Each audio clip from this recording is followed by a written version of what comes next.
And then we're going to rip. Yes. See that? Aren't you glad I moved everybody up front? Can I give it a same check? That'll be less disruptive. Yeah. Give that to him. So that'll be your clicker for the day. You're gonna have a power. I got you. I got you in the back, right? What's up? I got you in the back. I'm cutting your ass off when we're done. You give me some cues. Give me like the 10s and the 5s. I'll probably give you a 15, 10, 5. Yeah, perfect. Okay? I'm gonna take my time. Paul, you want to let this rip? Not quite yet. Not quite yet. It's a long time. It's 18. Kids. I feel like I can do that a little bit easier. Especially in the So this is a big virtual crowd. So What do you have checked in already? I'm going to go look while we're talking. Yeah. We're gonna let people get out of the way of the cameras, and then we're gonna count you in about 30 seconds. Okay. So 30 seconds.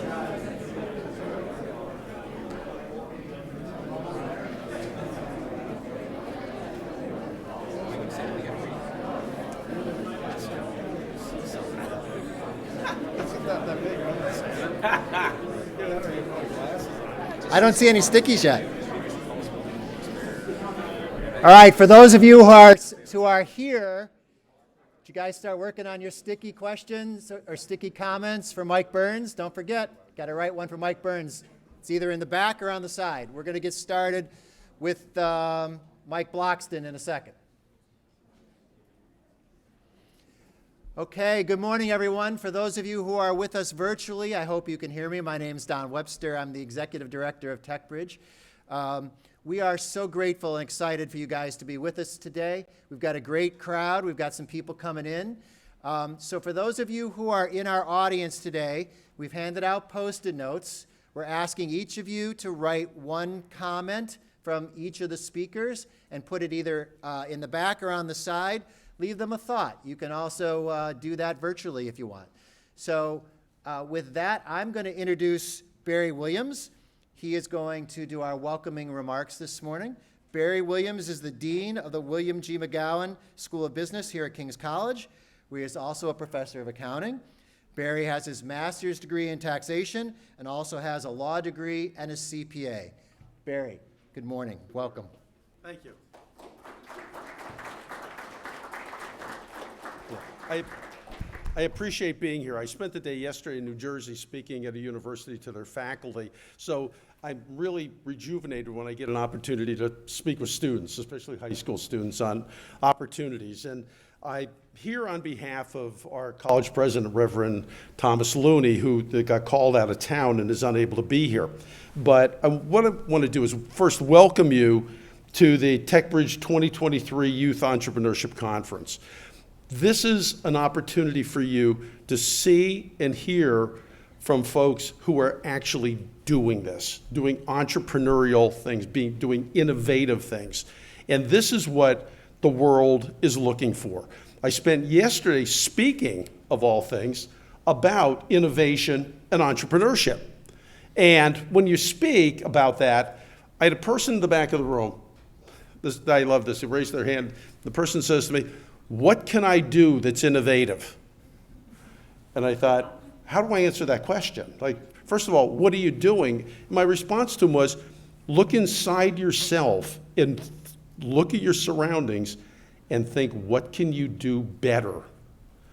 And because I couldn't think, when somebody said to me, what can you tell me to do? I didn't know quite what to say to that, because it comes from the person. I also want to thank all the other sponsors. We're very happy to have you here today. TechBridge, Ignite, the Canby Innovation Center, and the William G. McGowan Charitable Trust, all of which look at this much the way that we do, as an impressive way to help future entrepreneurs get a start. Today, well, I should actually first say to you, because I'm supposed to, make sure you stay for lunch. One floor down, there's a luncheon today. Make sure you stay for lunch. Whenever we have student groups, I can assure you that one of the things, the highlight of their day is lunch. So, and it won't quite be like lunch in high school, because some of you probably are eating lunch in high school right now. That's the one thing I've learned. Like, lunch in high school is at like 10 a.m. At least according to my grandson, when I drop him off in the morning, I say, well, are you going to breakfast? He says, no, I'm going to have lunch in about 2 hours. Like, okay, you know. So anyway, so here you'll have a little bit more of a traditional time. But my real pleasure today is to introduce Michael Bloxton, who's going to give the keynote speech. He's a self-made telecom finance and real estate investor, and I believe I'm proud to say, at least I know I'm proud to say, he owns the biggest building, tallest building in Wilkes-Barre. You know, that's, so if nothing else he's done, he owns the tallest building in Wilkes-Barre. If you go outside and look up, you'll probably be able to see it. He's also the founder of Nebula Space Enterprise Incorporated and its subsidiaries. Nebula's mission is to provide humans with access to deep space and infinite resources. Each Nebula organization plays a pivotal role in phase 1 of the great plan to help preserve Earth and its precious resources and propel humanity into a thriving future. Now a multi-million-dollar enterprise, Nebula Compute will work alongside the U.S. Department of Defense to put data centers in space. And with that, Michael, I'd like to welcome you up here and thank you for coming.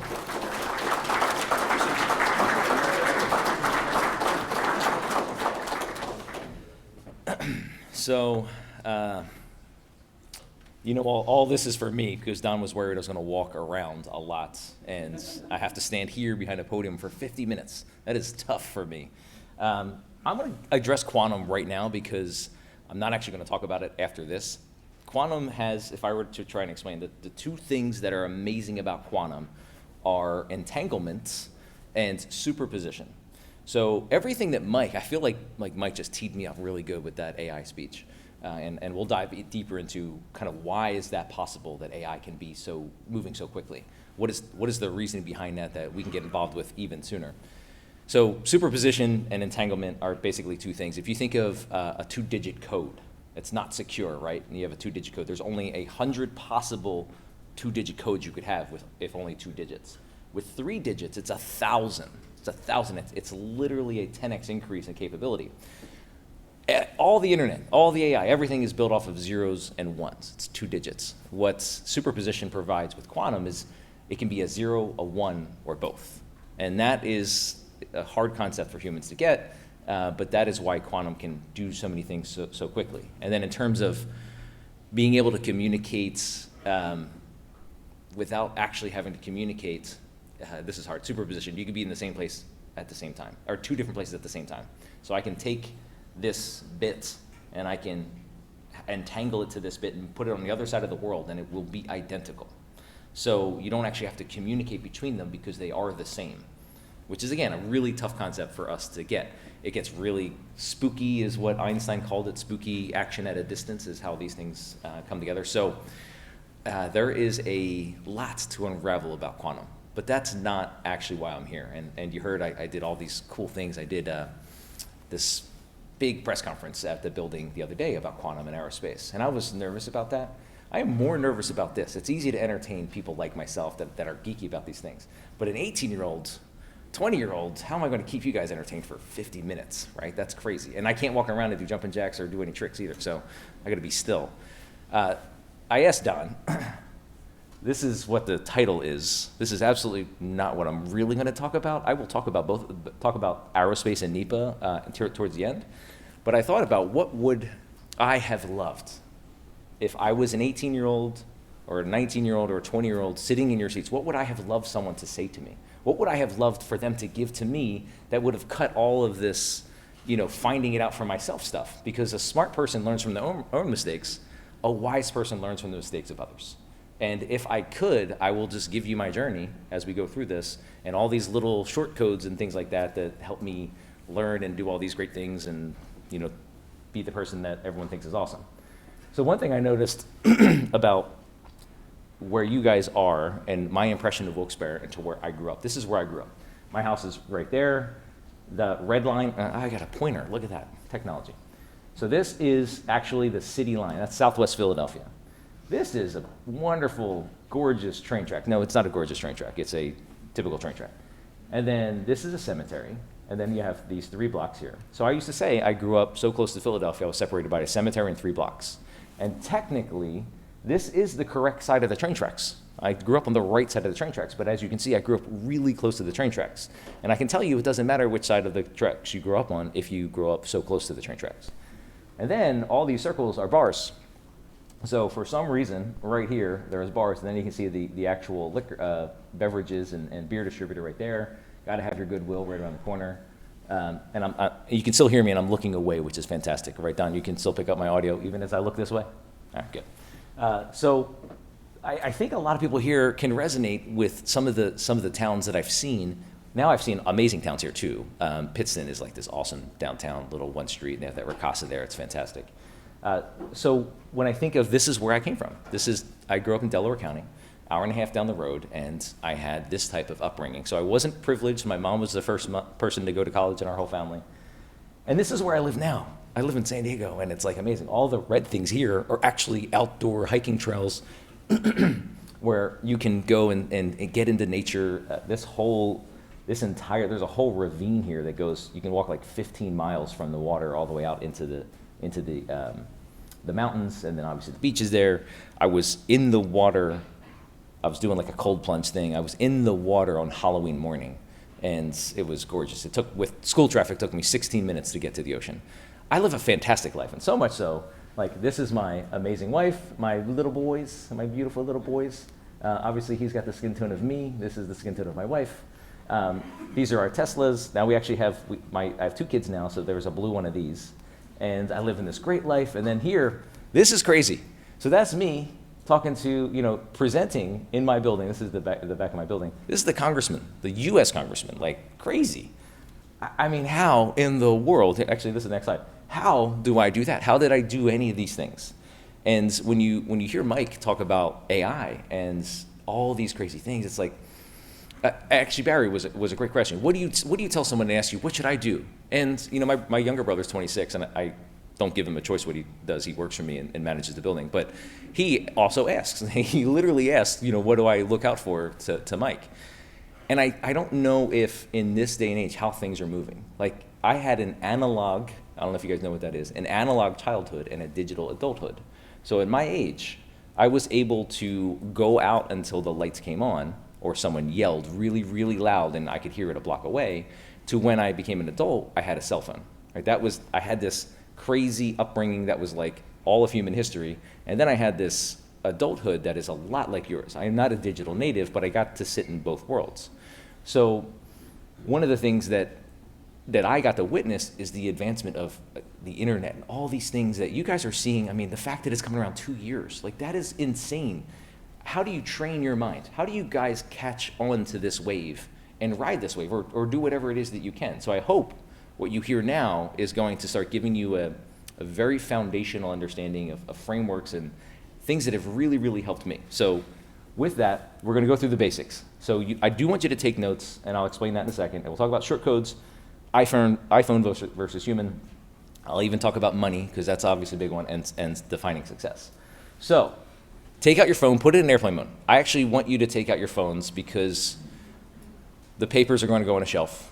I'm glad that you're all taking notes, and I commend all of you for actually having your pens. I just heard a bunch of clicks that pens were going away. Take out your phone, put it on airplane mode, turn the Wi-Fi off, and I want you to actually open a notepad, and I want you to type in, title it, I am awesome. There's a reason I'm doing all this, and it'll come back to the end. So have your phone out, take notes on your phone. This is even what I do. I have to tell people in meetings that I'm not actually on my phone or on Instagram right now. I'm actually taking notes, because some people aren't used to that.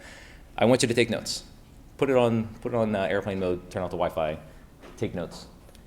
Label it, I am awesome. And I want you guys to try and catch the short codes that I say. So short codes are BTW, NVM, OMG. You don't spell those words out. How many people don't know what those are? Even the adults in the back, good for you guys. And Control S, Control F, if you're looking for something in a document, if you're trying to save something. Everybody knows what those are, right? Those are short codes. You don't have to go and learn programming to do these things. These are short codes built in. BTW is more of a short code between humans, but it's still a short code.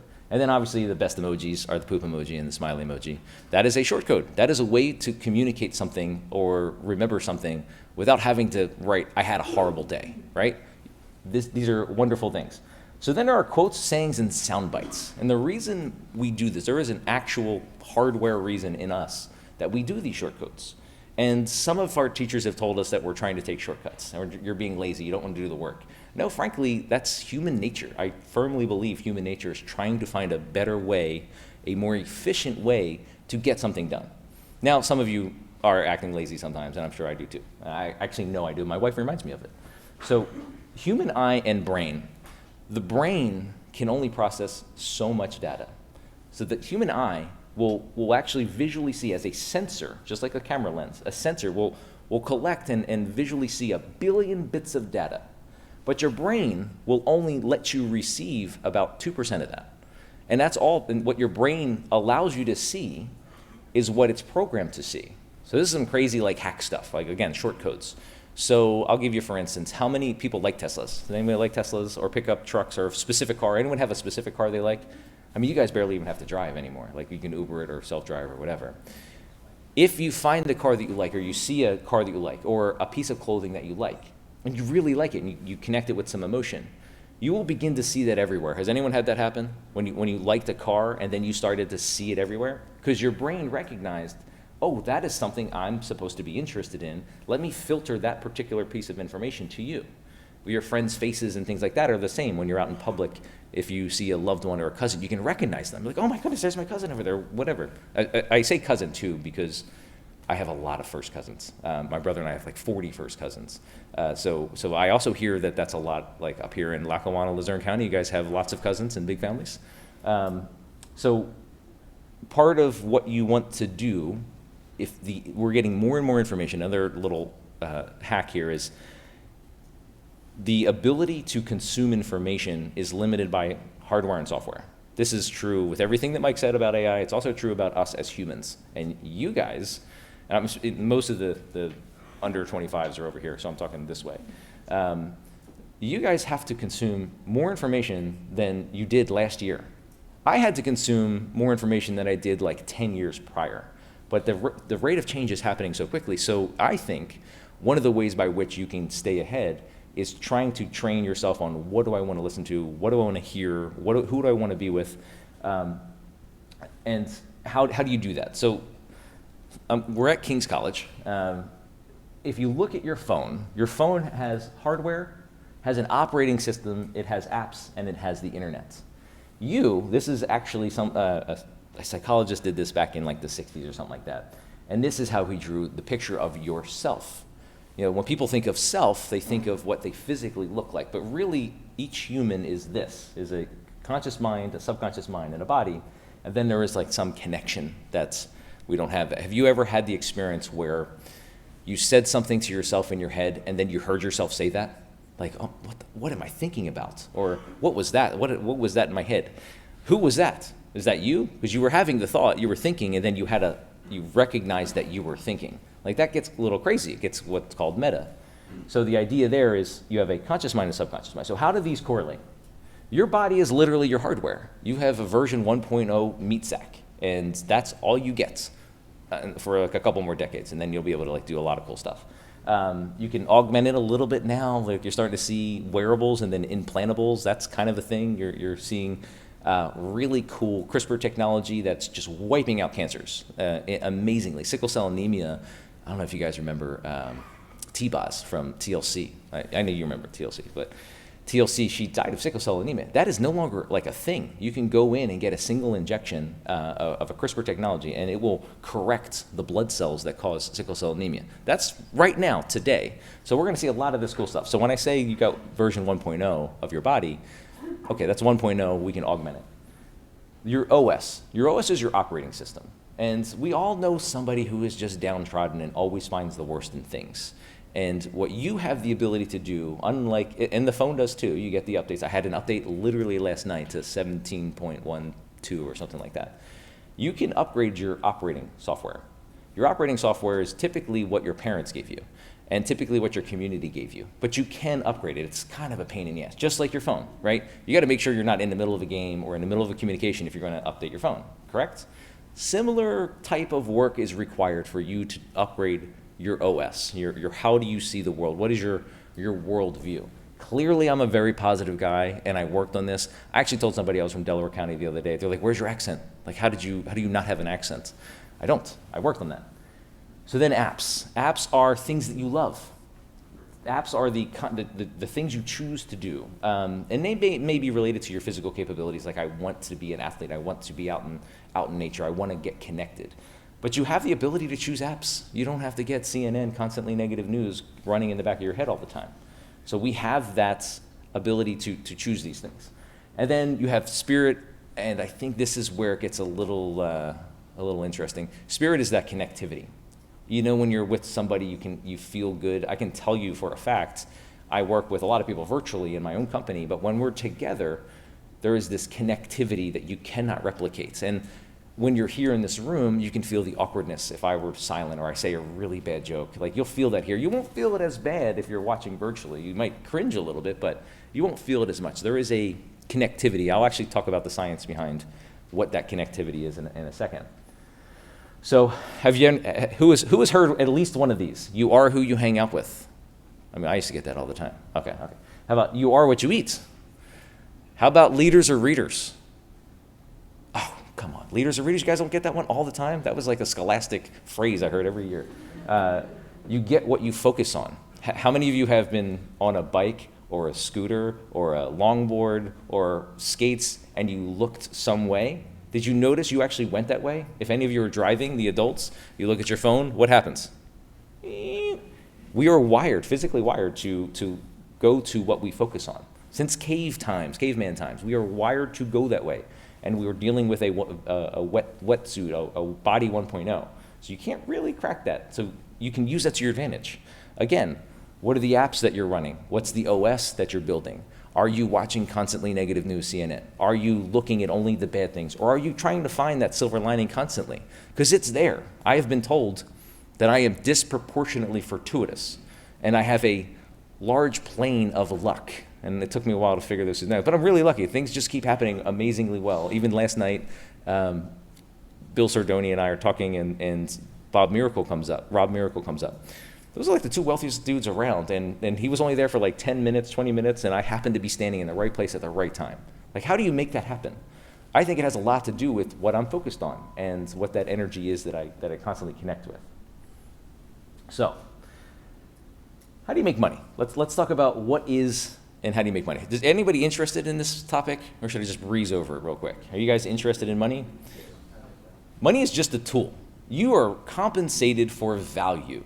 If I have to tell you everything you have to do, you are not that valuable to me. And I'm going to talk again, how do you create value? How do you become valuable? That's all it is, 100% period. In my telecom days, I would do finance and I would make huge commissions on some deals. And it wasn't that I was doing anything different from the big deals to the smaller deals. It was proportionate to the value in which the other parties also got.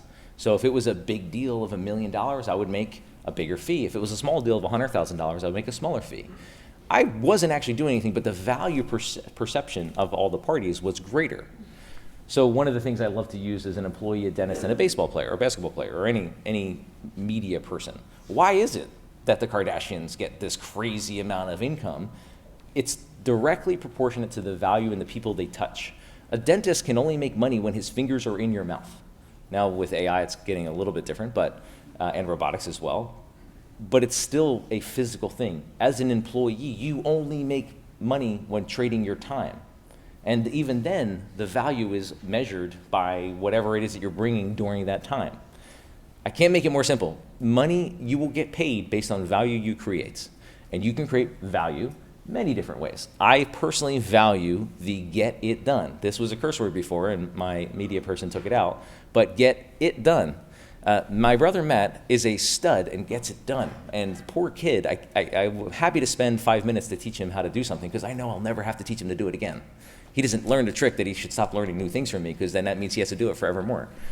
That's value. That is a huge amount of value. Now he sits to make a ton of money because of that and what value he brings to me. Does that make sense? Value and money are intimately linked. You bring more value, you make more money. Okay. Again, these are all things I wish somebody told me when I was 18. It didn't take me forever to figure out. Employee, self-employed, business owner, investor. There's only four plays you can make. You can be an employee and make money. You can be self-employed and make money. You can be a business owner and make money. You can be an investor. So here's the difference. Employee is somebody else has a great idea. Now, work to learn. These are all short codes, by the way. Work to learn, don't work to earn. Like if you are creating value, that's the one thing you should definitely write down.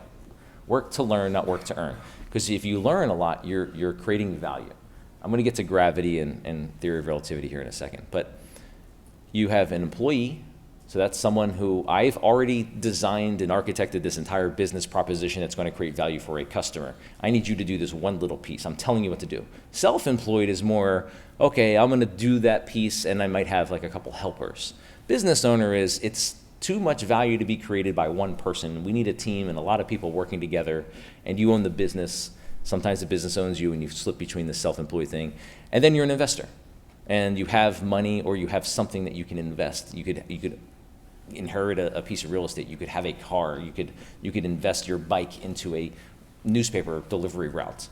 But obviously, money is probably the big thing. So those are the four ways by which you can participate in making money is one of those. Paper, business, and real estate. So in those roles that you play, there are only 3 vehicles by which you will make money. Paper being all stocks, bonds, Bitcoin, all that stuff, cryptocurrencies. Business being some business that is people providing some sort of service or products. Again, that's almost all businesses. It's a service or product. My product is for one business is real estate. The other product is software and other things. So then you have real estate. Wealthy people either make their money in real estate or they hold their money in real estate. If they made money in paper, they're going to buy some real estate and apartment buildings and things like that. If they made their money in business, they may invest in stocks and things like that, or real estate. If they make their money in real estate, they're going to try and start some business. That's it. That is the demystification of money. That is literally all there is. Everything else is just a nuance of these things, these frameworks. Is that simple enough? There's not much more to any of this stuff. It's create value. You're going to become one of these things that you choose, and you're going to be in one of these 3 industries. That's it. Cool? Now that all that's done, now you get to find your path in this whole thing. All right, so how do you measure success? Success, I used to think, was the nice car and the nice house and the beautiful girlfriend and all that stuff. So I was 25 years old. I made like $200,000 a year. I was driving a big, beautiful Mercedes. I should have had it up here. Your equivalent to that would be like a Mercedes EQS, or now they still have a CL. Beautiful car, big car. And I lived in Culver City, right next to Santa Monica, and I was a VP of this national finance group. And I was like, oh, I did it. 25 years old, and I was like, now what? Now what am I supposed to do at this point? I did it. I make more money than anyone in my family did. I live in a more beautiful place. I drive a nicer car. What do I do now? That is not the thing to strive for. And then it was like starting this education process. And again, I wish I had somebody telling me this when I was 18, so I didn't necessarily waste those years because I was working to learn as well. But I could have shortcut all of these different things. And you saw my young kids, just for reference, I'm 41. I was 36 when I had my first kid. So there was a lot of learning and fun that I had in those years. You don't have to jump right into doing those things. You can be fulfilled by other things.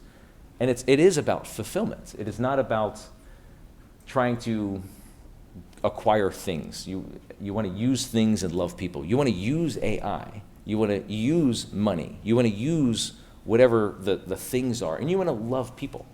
Again, that connection, that ability to connect to another human, even if you're an introvert.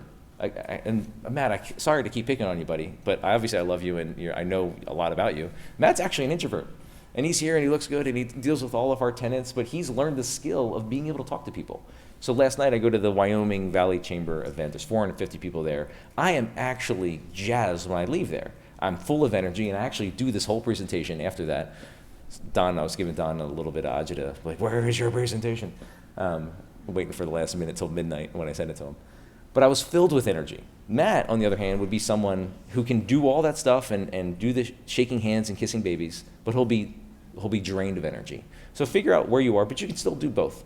And that's where you go, I'm doing this like Tarantino in reverse, but skills versus talent. So I have a natural talent to do this talking and like being in rooms and things like that. Matt has learned it as a skill. So the best example I think of is like I can paint a house. I mean, I could paint this room and I could look really good. I have a skill to paint, but I do not have a skill to become Picasso. I will never, ever become a painter. I don't have that talent. So there are skills. If you think of life like a video game and you use some of these frameworks that we're talking about, you guys can do a pretty cool life design right now where you are with what you understand, because it's just a skill tree. How many people play video games? Video games? Come on. No? No? Yes? Yes? You don't play video games? Good for you. I'm going to talk to him. He's obviously doing something more important than video games.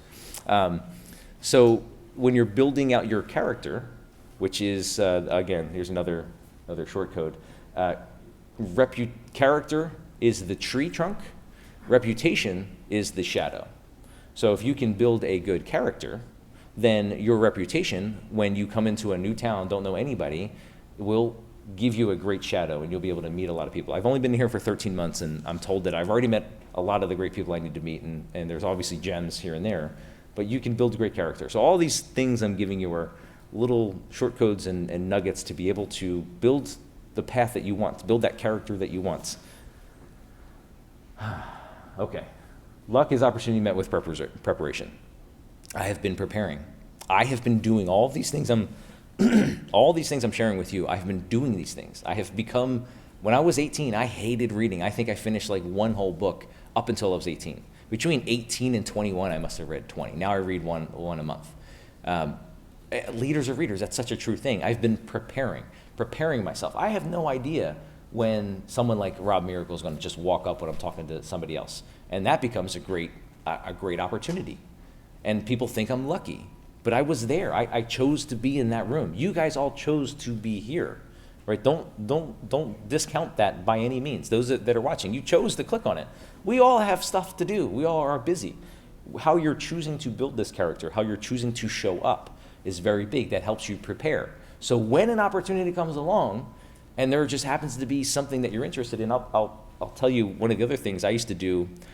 I was a kid. I grew up. You saw where I grew up. There was obviously like no Mercedes around, no Lexus or any of those things. So when I saw one, and the car I ended up buying wasn't even one you would ever see. They don't advertise it.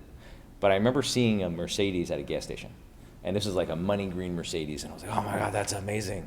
I walked up to the guy. I was like, this is an amazing car. And I pulled in. I had like a little Volkswagen. And I asked him, I was like, this is amazing. Why'd you choose this car? And I learned about this guy. He ended up owning a big apartment building. And I only talked to him for that little bit. But the one thing I learned right then and there is the person who was more excited about that car than me was him.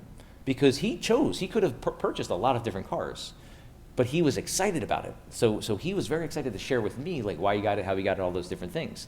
And I will tell you right now, that's one of the hacks that I've learned. I will talk to anybody because I want to understand. And you know, if you go back and talk to Mike about AI, he will geek out with you. If you talk to Matt about coding, he will geek out to you. If you talk to Nick about mechanical engineering, electrical engineering, building drones and all that, he will geek out with you. They love it. We love it. You talk to me about business and shaking hands, kissing babies. I don't necessarily love that, but I'm good at it and I can talk to you about it. So all of these different things, don't be shy. That's why I told you to come up here in the room. And if you see somebody that just remotely, you're like, man, I'd love to talk to that person, do it. They are happy to talk to you.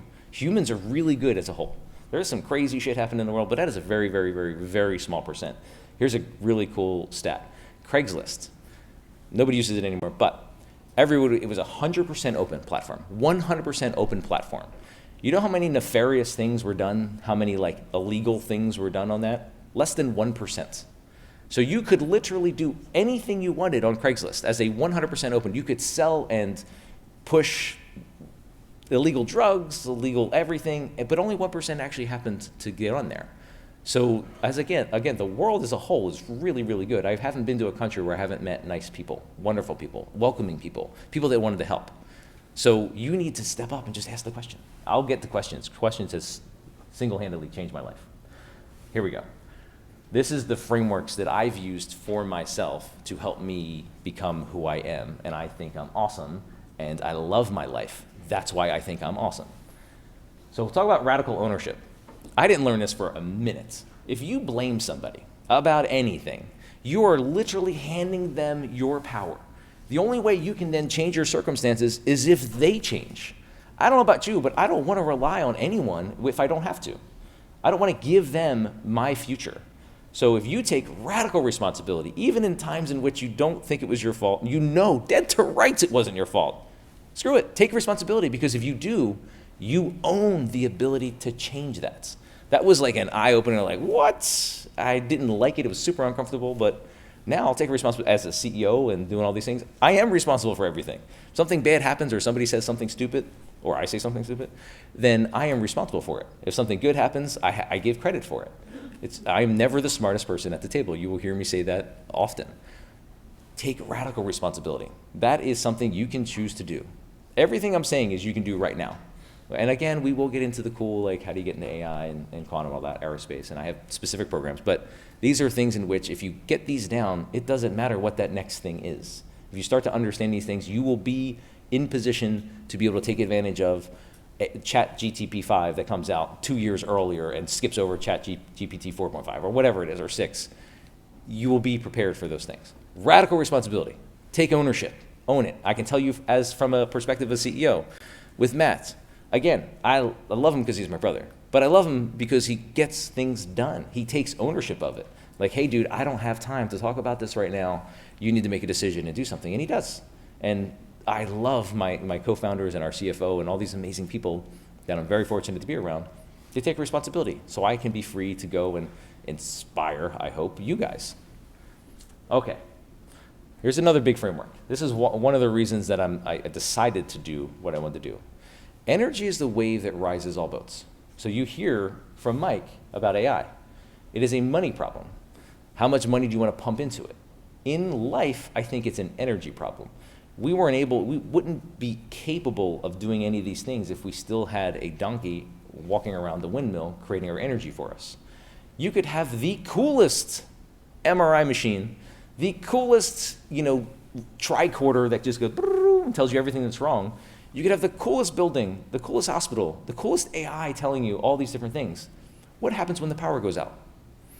Tell me, how many of you like your phone when it doesn't have any power? It's a brick. It's completely useless. This is true for all of human life.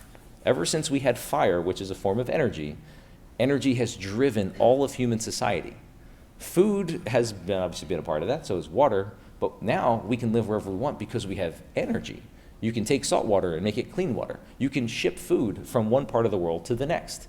Energy is the single greatest wave that raises all boats. Behind that, I believe that computing is the wave that accelerates all those boats. So it doesn't matter if you're in human resources, if you're in agriculture, if you're in AI, if you're in construction, if you're in real estate, if you have better computing that can assist you, you will be able to accelerate more. And I love that. I feel like, yes, sir, that's it? No way. Fuck me. All right. Who's ready for the speed round? All right, being gravity. Increase your gravity, mass. Mass is what allows gravitational pull. So if I had a sheet in front of me and I put a pool ball on it, it would make a dent.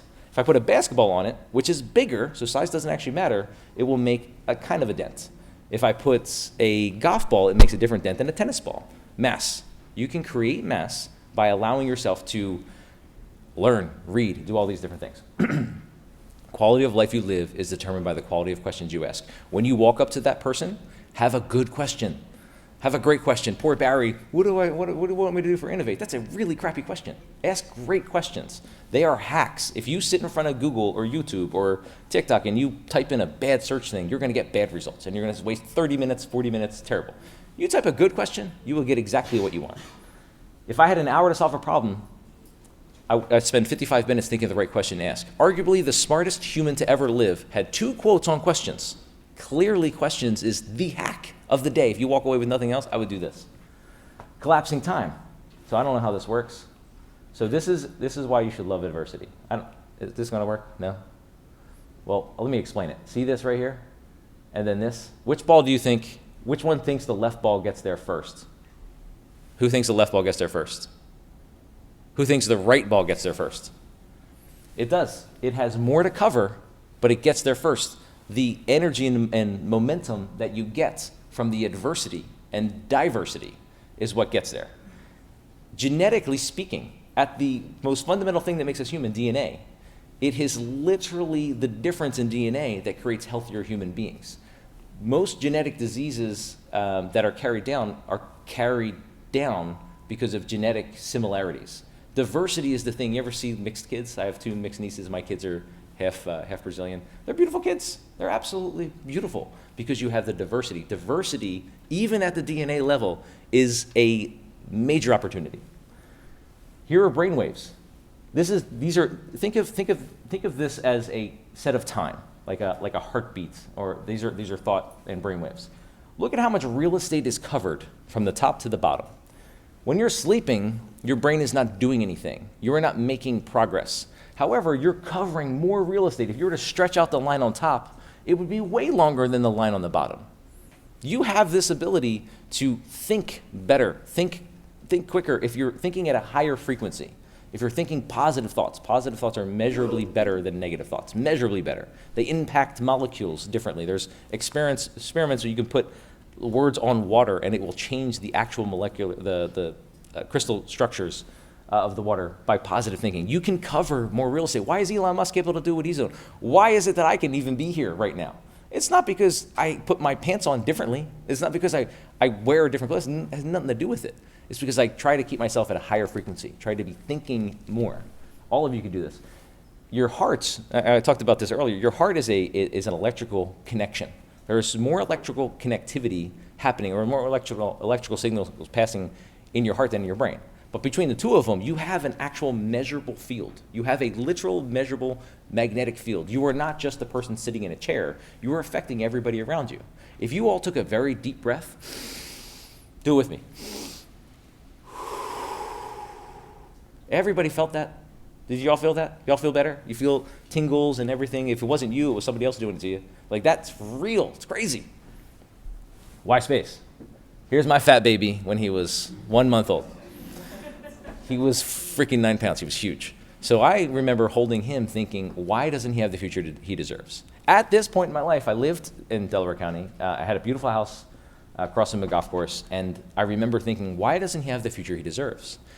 And that just sent me down these like crazy rabbit holes. I believe his future should be, and your future should be, and I hope you help me create it, is, well, I want to go to the moon for 6 months. I'm going to get on the space station. I'm going to go out to the asteroid belt and see what's going on with mining. I want to 3D print space colonies. I want to go to Mars. I want to be able to do all these things. I want to be able to go to the asteroid belt and bring back all the rare minerals so we don't need to mine anything here. That's what his future should be. So how in the world do you do that? I had to hack all this stuff. I had to figure it all out. I surrounded myself with great people, and I asked great questions. That's why they wanted to be with me. I just asked them really, really good questions, and then I learned from that so that I could ask really, really, really good questions. There is no stupid question. The most stupid question is the one you don't ask. And the most stupid question you'll ever ask is the first one, because you will learn from that, and you will go forward. So, why space? This ocean touches this ocean. There is nowhere that space doesn't touch. There is not a place on Earth that doesn't touch space. It is the most amazing leverage point. Let me go through some very specifics. Here's the cost to get to space. It was originally only global powers, $25 billion, to then $2 billion, to now $100 million. A single commercial company can land on the moon. Now, albeit the last one crash landed on the moon, but it landed on the moon. It is a fraction of the cost. The capabilities that you have at your fingertips is like insane, insane, insane. Here is why, this is what I learned, and almost nobody knows this. Ma Bell, over 100 years, put 5 million sticks of wood in the ground, 5 million telephone poles to try and connect the United States. It took them 100 years to do it. And then you see in the 80s to now, you have 500,000 cell towers. There's almost no cell towers being built anymore. That's really well built out. 500,000 cell towers. So an order of magnitude less infrastructure to connect the United States. And then Starlink, people are freaking out about 50,000 satellites, but look at this. Would you rather have 5 million telephone poles, 500,000 cell towers, or would you rather have 50,000 satellites? Now here's the unique thing. That's the whole world. By leveraging space, you can literally connect with infrastructure the entire world for $3 billion. That is unprecedented. You guys are literally experiencing this, and I don't think you understand the leverage point that it has. This is why I love space. We can impact all of humanity by going into the black ocean and leveraging space. And the numbers and the economics are there to be able to do some of these things. Here's the carrot and stick. Pushed by pain, you're pulled by vision, or both. You can choose to get your ass kicked out of the house to have to go get a job. Or you can choose to find something you love. Matt loved coding, even though he's a property manager. I don't know what you're doing coding, man. You should be property manager. Heads down. No, I'm kidding. You love it. You have to love what you want to do. So you can choose to be pushed by pain or pulled by a vision. This is the New York City horseshit problem. Pushed by pain, pulled by vision. Your vision of what the future could be may not exist at all. This is literal crap right here. It was a sanitary issue. It was the biggest issue at the turn of the century. But within 9 years, it didn't exist because somebody solved horse problems? No, not at all. This is what innovation looks like. You guys get to see this year over year-ish right now. I got to see it decade over decade for the first few decades. This is the world you live in. Choose to build a vision. It is a vision of someone, in this case, Henry Ford. You can be that easily. All right, laws of accelerating returns. We talked about Moore's Law. Moore's Law was actually specifically just the transistor. He noticed this right here. But it actually goes back all the way to Fisher, whatever this is called. And then all the way now up, we're even starting to look at the integrated circuit, the optical circuits, things like that. But if you take that on a scale, this is where we are. This is why, what Mike was saying in the back, this is why it's possible to do AI. We're about to get insect brain, mouse brain, human brain. I think we're actually here. This is an old chart. We got to be right here. Mike, what do you think? We're up here? Yeah? So we're like right here, about to hit human brain. Like, this is all based on hardware and technology that we have. Here's a killer. If you guys want to try and create a vision to see, let me jump ahead. Where's Wayne Gretzky? There he is. Skate to where the puck will be, not to where the puck is. Let's go back. Things get digitized. If you get anything analog that gets digitized, it becomes deceptive, disruptive, and then it dematerialized, and then it demonetizes. How many of you pay for a calendar? How many of you pay for a calculator? That's not fair. Yeah, that's not fair in the back. I saw the calendar hand. I know why you do that. All of these things you would have had to pay for and carry. They were dematerialized. So your phone does every single one of these things. It was dematerialized. If you can find things that will become digital that aren't, printing, 3D printing, manufacturing. Now we're doing really, really cool stuff. This is, you guys know this well. Look at the growth here. 1,000 in 2013, 750,000 now. Wayne Gretzky, we are at a unique, this is just a review. Launch costs are crazy low. Access to data is crazy good. Connectivity, computing power is where it is to do all these things. Space is no longer this enigma. Applications, fire detection, tracking water. This is gas. You can actually see gas in the air with certain sensors in space right now. This is one I love. I wish when I programmed my Tesla or GPS that it would literally tell me where to park when I get there, and I don't have to drive around and around. You could do this. We have sensors that can understand where a parking spot is or about to be and can guide me right to it. That is a fun application I would personally subscribe to. Doesn't exist yet for one reason, but we'll get there. We are actually going to talk about programs, and I can tease this later, but these are 3 programs my company and our partners like Don Webster and TechBridge, as well as Mike McKell at Production Systems Automation, PSA, are going to be working with you directly on. We're going to talk about a software program with aerospace, a hardware program going to the payload going to the International Space Station, and we're going to talk about startups, where I'm going to be way quicker at doing this. Okay, if you've taken any notes, I want you to think of right now someone in a room that you can text that to. Pull your phones out, pull your phones out, pull your phones out. If you've taken notes, and you've taken, I hope some of you just put your notes down. We're so politely listening to me falling asleep. I love it. Text somebody right now. Text somebody that note right now, or a note in this room that you, like, hey, I want to talk about this. Let's chat about this. Anybody in the room. Now pick somebody not in the room. The only way any of this stuff actually moves is if you talk about it. Unfortunately, we're still in Meet Sac 1.0, so you have to communicate about it. I don't even know what's next. If you want to ask me questions, pr@nebulamedia.space. If you would like to connect, I think you have a place in space. It's 100% accurate. You all have a place in space. Sounds crazy, but you actually have a place in space. And then if you want to go on Instagram, Someone put that in there. Hopefully it's my account, but I'm pretty sure it is. Hey, guess what? Ah. You stood there for 50 minutes. You know how painful that was? Yeah. All right, so just to stay on time, anybody, how about for Michael Bloxton?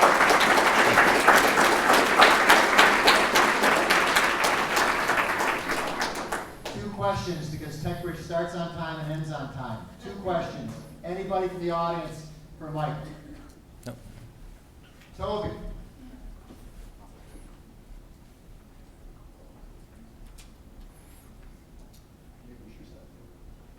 Hi, my name is Toby Smart.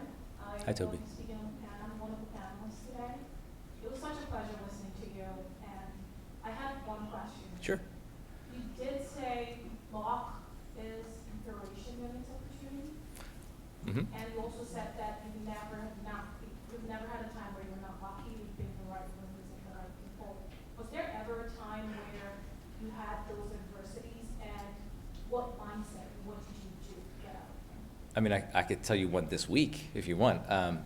Luck is opportunity met with preparation. Me thinking I'm in the right place at the right time versus me being in the right place at the right time. There are two very, very different things. How many of you thought you earned something, but you didn't get it? And then that adversity pushed you. I thought I could have made success. I would have been such a prick if I made more money earlier. But I went through this diversity. It was the right place for me to be. I didn't realize that. And that has built my character. That has allowed me to be fun and not crazy egotistical and all that stuff. I would have absolutely been. If you had given me money sooner, for sure. Luck is opportunity met with preparation. Prepare even if you don't think you're getting rewarded, because you're going to learn something, and that will be helpful. Mike Shefko. Hey, Mike. Academy. I was wondering, with your presence here in the local area now, are students going to be able to work within your company, internships, or any kind of back and forth? If I was more... Yeah, I planted that question, Mike. Perfect. If I was more hair than tortoise, as I explained all this today, you would have heard more about it. I didn't realize how slow I was going, and I apologize. Yes, 100%. Those three programs are very specifically meant to engage students. There is going to be a software program we want to do with a few of our colleges. There is a hardware program that we want to do with a few of our colleges, and Nick here is with PSA, and again, if you want to talk drones and cool engineering stuff, Nick's the guy to talk to. And then there's a startup stuff. We are literally specifically defense, national security, and aerospace stuff we want to start up with students. That is the whole point. Like, I can go and figure this out, and I can go hire somebody, but that doesn't help you guys get in there. Michael, why Yes, not sir. us? Why not here? Why not now for students? Right? Damn straight. All right, are you going to be around? I'll be around. For people to talk? Yes. All right, really good. All right, so we are going to call it right here. How about for Michael Bloxton?